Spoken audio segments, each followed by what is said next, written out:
अस्सलाम दोस्तों, इनसाइड भी मौजूद फखर में खुश आमदीद। मुबारक हो, पाकिस्तान ने अपना पहला अर्थ ऑब्जर्वेशन सैटेलाइट लॉन्च कर दिया और मजीद 2 सैटेलाइट्स की तैयारी जारी है, जिनमें से एक इसी साल, बल्कि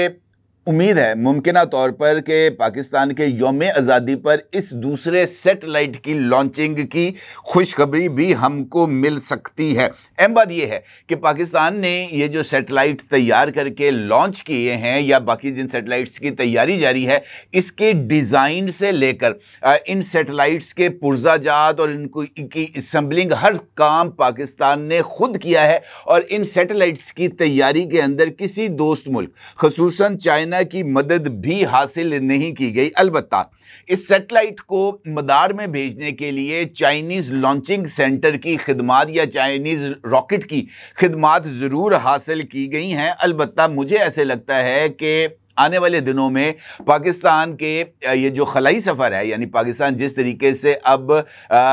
खलाई मैदान के अंदर तरक्की कर रहा है, उम्मीद ये की जा सकती है कि इस हवाले से पाकिस्तान की एडवांसमेंट ना सिर्फ बेहतर होगी बल्कि उसके बड़े ही मुमकिना और बेहतर नताइज हमें हासिल हो सकते हैं। आप यकीनी तौर पर जानना चाहेंगे कि इस सैटेलाइट की खुसूसियात क्या हैं और पाकिस्तान ने किन अहम मकासद के हसूल के लिए इस सैटेलाइट को लॉन्च किया है और इस सैटेलाइट की मदद से अब तक पाकिस्तान को कौन सी अहम कामयाबियां हासिल हुई हैं। इस सारी सूरत हाल पर आपके साथ बात करते हैं, लेकिन उससे पहले बात करते हैं भारत की, जिसने कल 2 मिसाइल्स टेस्ट किए हैं और इस हवाले से भारत की जो वजारत दिफा है उसकी तरफ से भी जो ऐलान है वो सामने आ चुका है और बीबीसी ने भी इसके ऊपर एक रिपोर्ट भी तैयार की है, जिसमें बीबीसी ने इस बात का जिक्र भारतीय वजारत दिफा से मंसूब करते हुए कहा है कि भारत ने अपनी जौहरी सलाहियत के हामिल और कम फासले तक मार करने वाले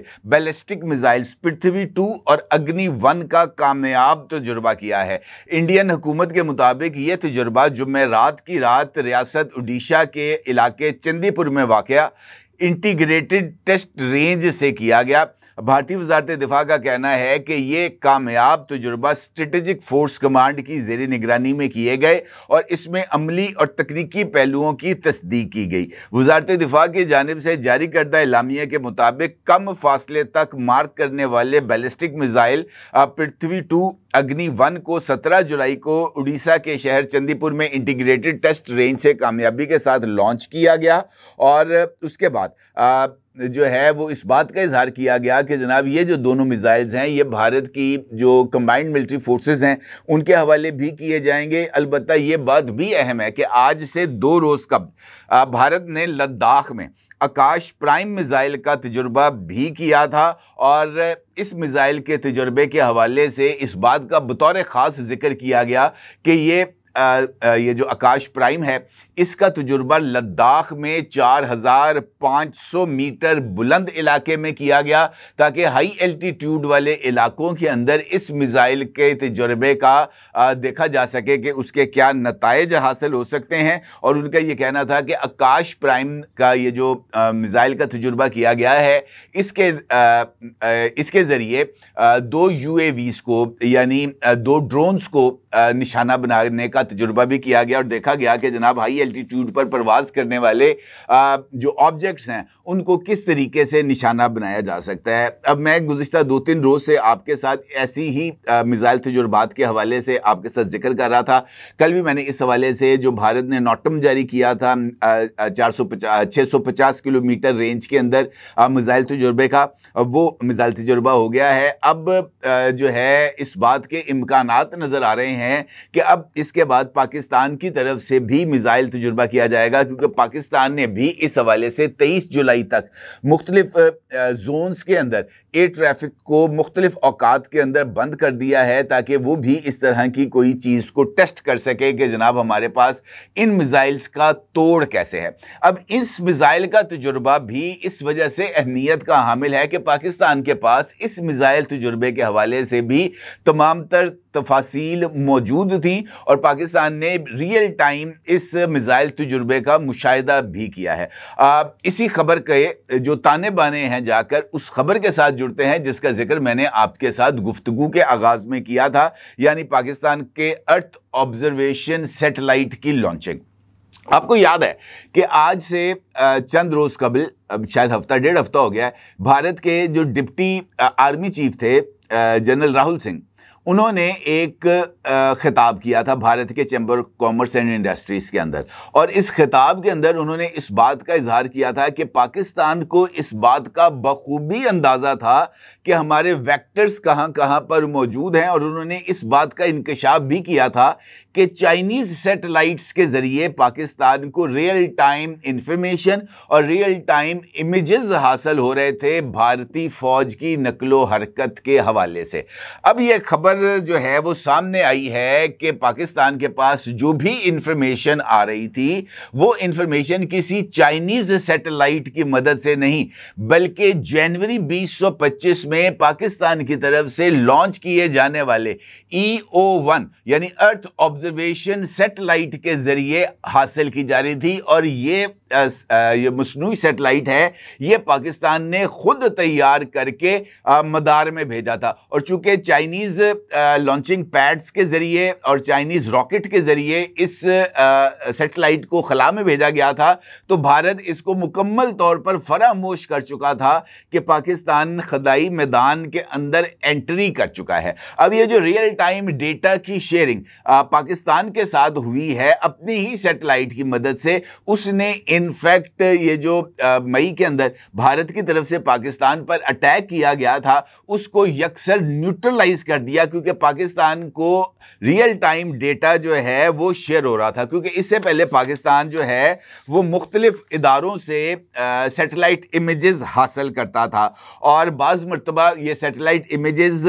जो है वो फ्राहम करने से मुतल्लिका इदारे इनकार भी कर देते थे, और इस बात का इम्कान भी मौजूद होता था कि अगर हमें सैटेलाइट इमेजेस हाई रेजोल्यूशन की मिलेंगी तो उसके अंदर किसी तरह की टेम्परिंग भी हो सकती है, रद्दोबदल भी हो सकता है, और उसकी बुनियाद पर कोई भी हुकूमत या कोई भी फौज हकीकी मानों में अपने रिस्पॉन्स को एवेलुएट नहीं कर सकती थी। इन तमाम एस्पेक्ट्स को मद्देनज़र रखते हुए इस सैटेलाइट को तैयार किया गया था। अगरचे चाइना के जो मुख्तलिफ सैटेलाइट्स मौजूद हैं खला में, उनके ज़रिए भी पाकिस्तान को ये जो माजी के अंदर सैटेलाइट इमेजेस हासिल होते थे, लेकिन उसके लिए भी एक लेंथी प्रोसेस था। पाकिस्तान चीन की हुकूमत से रब्ता करता था, या पाकिस्तानी फ़ौज जो है वो पीपल्स लिबरेशन आर्मी से रब्ता करती थी, फिर वो इमेजेस डाउनलोड करवाए जाते थे जो पाकिस्तान को रिक्वायर्ड होते थे, और फिर वो इमेजेस पाकिस्तान को फ्राहम किए जाते थे। एक लंबा प्रोसीजर था। इसके अलावा मुख्तलिफ और भी इदारे हैं जो ये जो डेटा शेयरिंग करते हैं, रियल टाइम इमेजेस शेयर करते हैं मुख्तलिफ इदारों के साथ, वो मौजूद थे, लेकिन उनकी साख के ऊपर जो है वो काफ़ी ज़्यादा सवालात पाए जाते हैं। तो चूँकि पाकिस्तान को अहम तरीन ज़रूरत थी कि वो लाइन ऑफ कंट्रोल को मॉनिटर करे, वो इंडिया के अंदर जो मिलिट्री डेवलपमेंट्स हो रही हैं उसको नोट करे, तो लिहाजा उसके लिए ये अपने सैटेलाइट को लॉन्च करना ज़रूरी था। अब ये जो पाकिस्तान ने, स्पार्को ने खलाई प्रोग्राम शुरू किया है, इसके तहत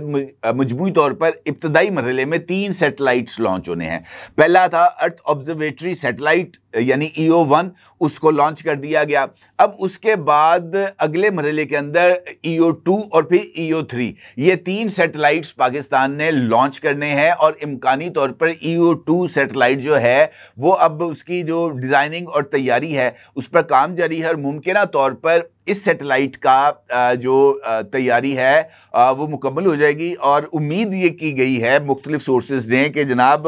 ये 14 अगस्त को मुमकिना तौर पर ये जो सैयारा है ये लॉन्च किया जा सकता है अगस्त के अंदर। अब ये जो सैटेलाइट है जो EO-2 लॉन्च करने वाला है पाकिस्तान, इसके बारे में बताया ये गया है कि ये EO-1 से ज़्यादा बेहतर कारकर्दगी का हामिल है। EO-1 के अंदर जो है वो इशू ये है कि EO-1 एक तो इब्तदाई सैयारा था, और ये सिर्फ सूरज की रोशनी के अंदर यानी डे लाइट के अंदर ही हाई रेजोल्यूशन पिक्चर्स को बना सकता है। लेकिन अगर जिस जगह की हमें तस्वीर चाहिए वहाँ पर मतला अब्र-आलूद है, या रात के टाइम को मिलिट्री डेवलपमेंट्स हो रही हैं,